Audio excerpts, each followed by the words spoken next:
Hello there, everybody. Welcome back to the YouTube channel. I haven't forgot about the YouTube channel. I'm still working on things in the background, and hopefully, we are going to have a series four of the podcast. Yeah, I can't believe it myself, really.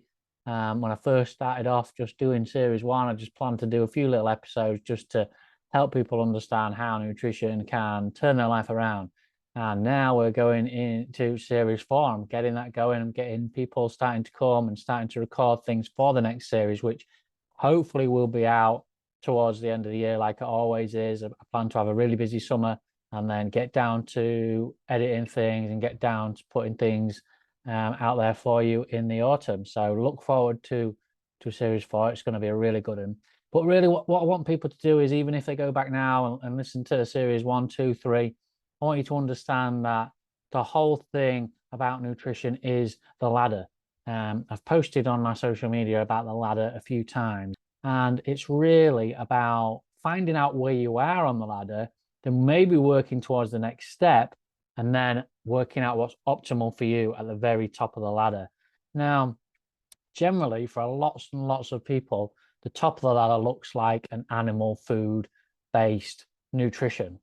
And that's something I'll promote. I'll promote an animal food-based nutrition because it works for so many people. So even if you're taking anything away from any of these podcasts, it's to try and lift yourself higher up that nutrition ladder.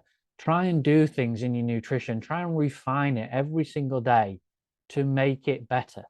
I'm not saying that tomorrow you have to turn into a carnivore, or tomorrow you have to go from a high carb burner straight into a low carb burner. Those sort of things take a little bit of time for the adaptation process to actually work. And you can, some people will report, especially if you're not working with a coach, especially if you're doing it on your own, you can take a really big dip. And then that at that dip point, a lot of people will say, oh, look, it's not working out. This is not for me. A higher carb nutrition is far better because I don't get that dip.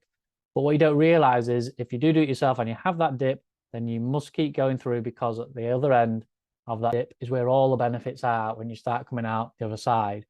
Now, that tends to happen if you do it yourself, if you don't work with a coach, if you don't take in enough electrolytes, if you aren't careful with the exercise you're doing whilst you're going through a nutritional change as well. All those different factors, as well as sleep, as well as all of the lifestyle factors, stress and work and things come into play as well. So it's not just about changing nutrition. You've got to weigh it up with your everyday life as well.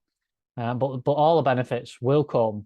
You just have to adapt yourself to a better style of nutrition and work your way slowly up that nutrition ladder right to the very top. So that's something I'm going to be working on throughout series four, and it will be coming soon. So stay tuned for that. Also, I'm going to try and do through this summertime is I'm going to try and show you how I train and adapt. So that is how I adapt my nutrition alongside my training. I've already got my foundation base level. I'm pretty much carnivore. I'll probably say around about 98% carnivore now. I do have the odd coffee, and I do have the odd dark chocolate, swear a dark chocolate every now and then. But the majority of the time I am a carnivore. That's how I eat: eggs, meat, cheese. Yeah, I do include dairy. I try to include dairy as raw dairy as much as possible, and the odd bit of fish here and there as well. And that's the bulk of my nutrition. But you will see when I put these videos out about training and adapting, that sometimes carbohydrates can be beneficial at the top end of high intensity work, especially when you're racing, or especially when you're trying to be personal best, something like that. So look out for those. Keep your eye on the channel and share it where you can. And we'll put out some really good content for you, and you can follow along and tell your friends to follow along as well. If you haven't done already, join in with the Facebook group. Anywhere you see my logo, my symbol, that's where I am. Feel free to come and chat to me. Feel free to ask for a nutrition plan or a training adaptation plan, or anything you feel can benefit you, and we'll talk about that. You can always be in touch via email. So the email is humannutritionlifestyle@mail.com. You can be in touch there too, or like I say, by all the social medias. Just click away and come and have a chat. Okay, be happy, be strong, and thrive.